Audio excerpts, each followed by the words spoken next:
The Academy of Galactic Unity prided itself on diversity. Its towering crystalline halls were filled with younglings from 100 species, all eager to learn diplomacy, science, and the shared history of the stars. For many, it was the first time meeting beings so different from themselves. But when the Terran student arrived, everything changed. His name was Marcus Hale, 16 years old by Earth years, tall for his age, with sharp eyes and a calm expression. To the others, he was simply the human. Whispers followed him as he walked through the corridors. "Is that really a Deathworlder?" A teacher went and whispered, its feathery crest trembling. "They say his planet tries to kill him every day," muttered a scaled Dravani. "I heard they drink liquid that corrodes metal," squeaked a tiny Zelf. Marcus ignored them.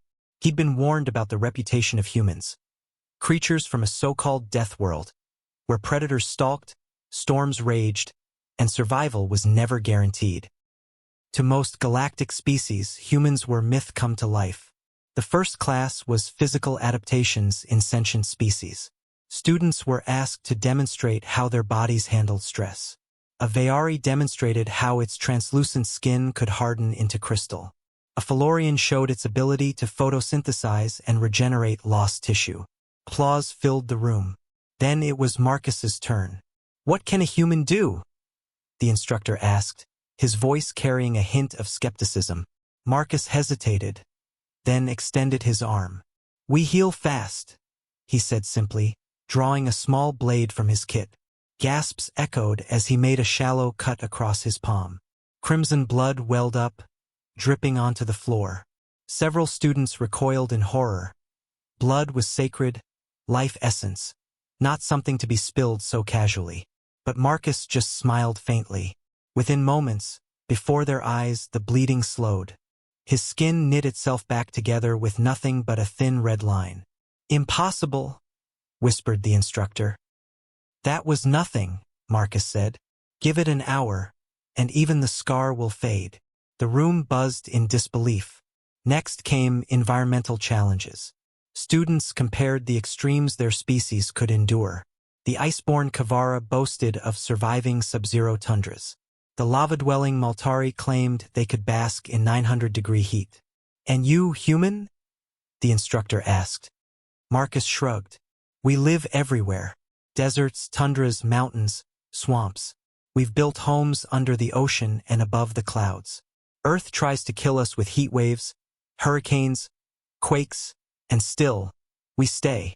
The aliens blinked, their minds struggling to comprehend. One asked timidly, "But why?" Marcus grinned. "Because running away isn't in our nature." By midday, word had spread. The human wasn't just strange, he was terrifying.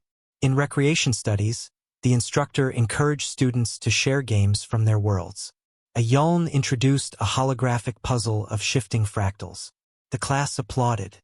Then Marcus suggested something simple. "Race me."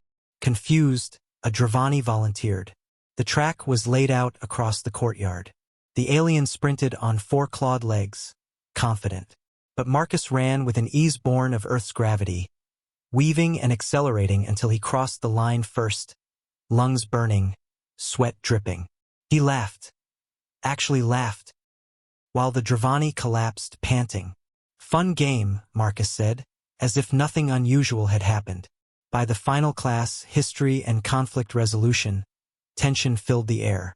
Students recounted how their civilizations had nearly destroyed themselves with wars. The lesson was somber, emphasizing peace. Then Marcus was asked about humanity's history. He paused, then spoke quietly. "We've fought too.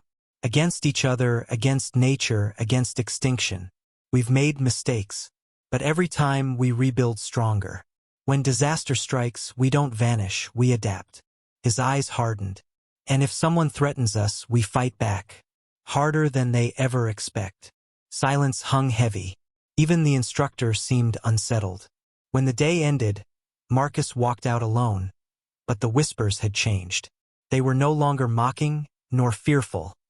They were filled with awe. That human cut himself and healed. He outran a Dravani. They don't fear storms, or predators, or even war. The galaxy had always spoken of Deathworlders as myth. Now they had seen one up close. And on his very first day, Marcus Hale had left the academy shaken with a simple truth. Humans were not to be underestimated.